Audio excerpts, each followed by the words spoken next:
Now, welcome back. According to a New York Times article published last week, the effects of human-induced climate change are being felt in every corner of the United States. Scientists reported last Tuesday with water growing scarcer in dry regions, torrential rains increasing in wet regions, heat waves becoming more common and more severe. Our next guest has a lot to say about the growing topic. Some of it can be found in our latest blogs on Burn Your Stencils. We now welcome Cindytrend to the show, and good to have you. Thank you for having me again. So here we are talking about climate change, and when we look around, we see winter lasts a little bit longer. Everybody's wondering whether or not summer is actually going to be able to kick in, and anybody who is somebody really has questions about this. So this discussion is going on, so bring us up to speed a little bit. Yeah, climate change is real and it's happening now. We're seeing the effects right now, and 97% of the scientific community all agree that man-made climate change is happening and we're seeing the effects.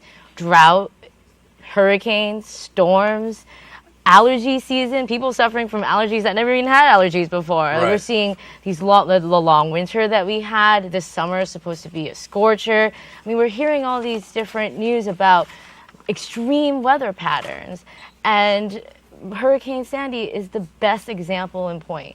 Hurricane Sandy ravaged our city, and New York City is not built for a hurricane because we don't get hurricanes. Right. And the fact that this hurricane came in and ruined so much of our city, we're still recovering.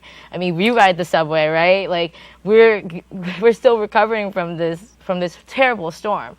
And I think it's starting to directly affect people's lives.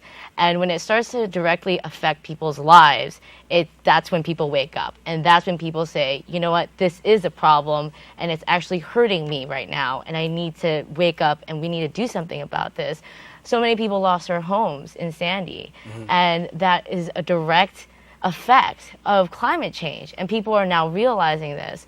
So I think what people want to do now is to get together and really address this issue, bring it forth to our political leaders, and demand that they do something about it. I want to go there because, former Vice President Al Gore was one of the original people who started talking about climate change and green and the earth and really addressing it. It really was one of the vocal people about it. Right. A lot of people said, oh gosh, he's off on some crazy tangent. They don't give him any credit whatsoever. Nowadays, he almost looks like a genius because the things that are actually being faced, and somebody out of Washington really addressing it and going forward and gung-ho. Question now is Congress going to address this, given the fact that you said it affects so many people's lives? Are we going to see an address by Congress of the whole climate change issue? Well, we've been seeing so many failures on the part of Congress to address this issue, and it baffles me because I think climate change is one of the most important issues facing the American people today. It affects every single living being on this planet, not just humans, but animals, plants, and other life on this planet. It affects everyone. So it should be on the very top priority list, but Congress has really made it on the very bottom. And that's because of certain political leaders that continue to deny the science behind climate change. And it's like denying that the sky is blue. I mean, this is a fact. This is truth. Why are we even debating the existence of climate change to begin with? We should be debating on how to combat it, not the fact that it even exists, that we even have climate change. It is true. We have climate change right now, and we need to address it, and we need to do something about it.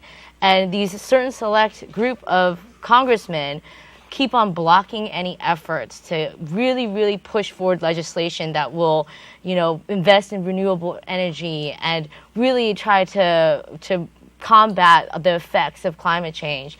So we need to really push these certain leaders, to change their policies, change their minds on this, because we need to get something done. Or else we're already seeing, there was news just the other day about how a huge major sheet of ice in Antarctica is melting, and rising sea levels are happening right now.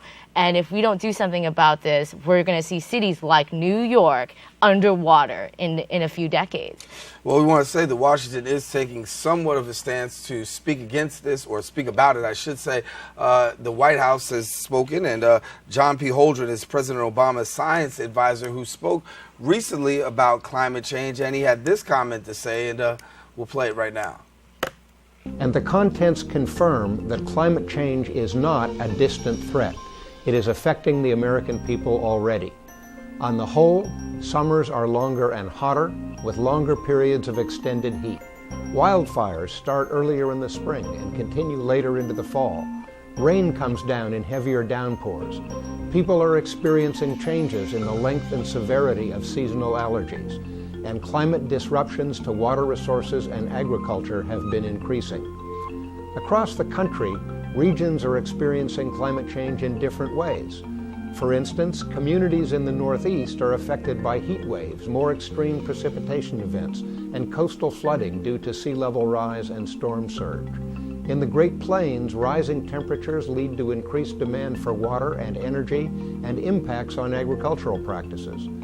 Drought and increased warming in the Southwest foster wildfires and increased competition for scarce water resources for people and for ecosystems. Scientists who study climate change confirm that these phenomena are consistent with the ongoing changes in global climate, which we know with very high confidence are being caused mainly by the increase of atmospheric carbon dioxide and other heat-trapping gases released by human activities.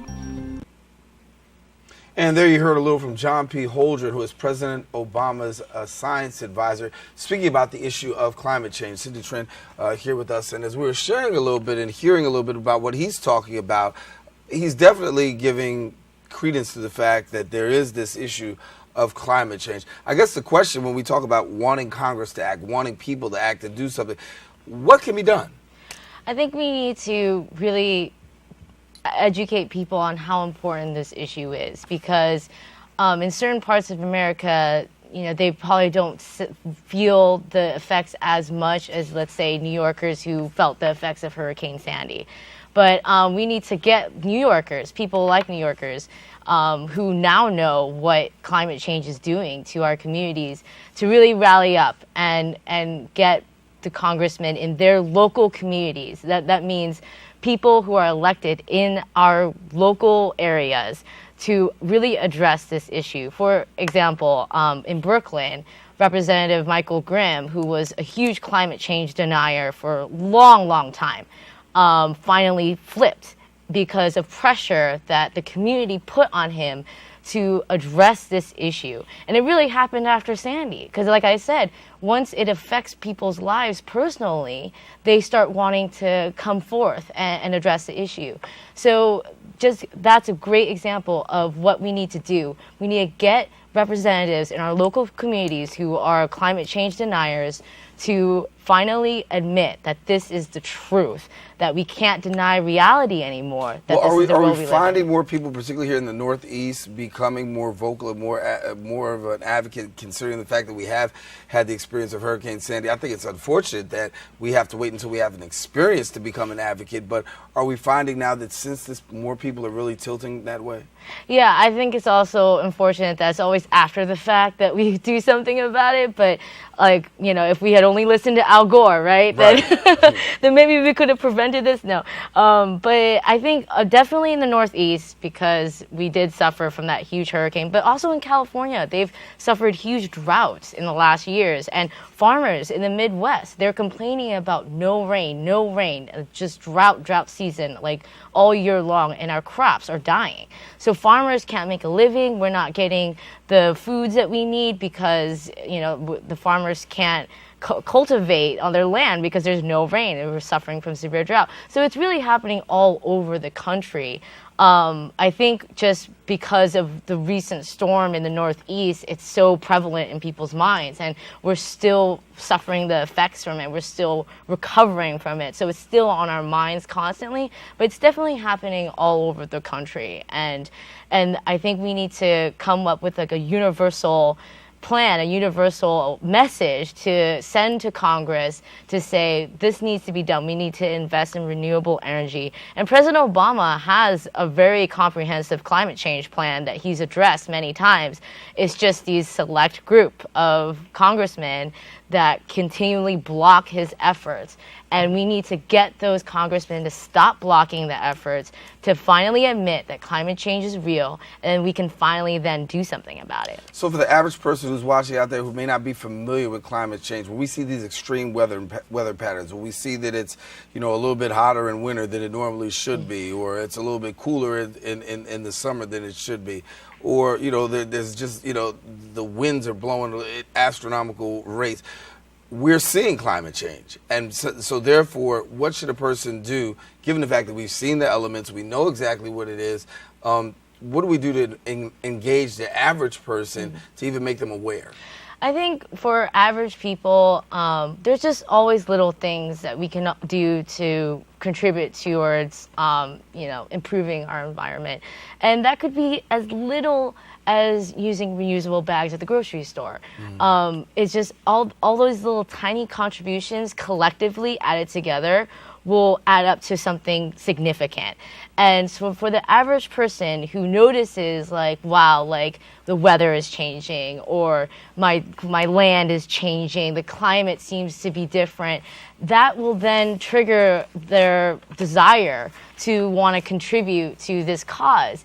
And they could literally do the smallest little things. New York City just implemented the compost program in all of our trash now. All New Yorkers can now put their compostable trash into these bins. And that already in and of itself is so significant, because then when you add up all the New Yorkers all doing this, putting their trash into the compost bins, that then becomes a very big thing, right? Because then we're all collectively doing something together. And I think that's what the message needs to, you know, we need to really deliver that message to people, is that just the tiniest little things, you don't have to be a huge politician, you don't have to be, you know, part of Greenpeace or Sierra or that. Like you can do your little part, exactly. You can do your little part where you are, where you live, and that will be enough. All right, Cindytrend, our guest, thank you so much. For people who want to catch your blog real quickly, where do they go? You can go on my Tumblr site. It's burnyourstencils.tumblr.com, or my Facebook page is just Burn Your Stencils. All righty, we want to tell you thank you so much for coming and sharing with us. Thanks. All righty, I'll take a quick break, but back with more Open when we return.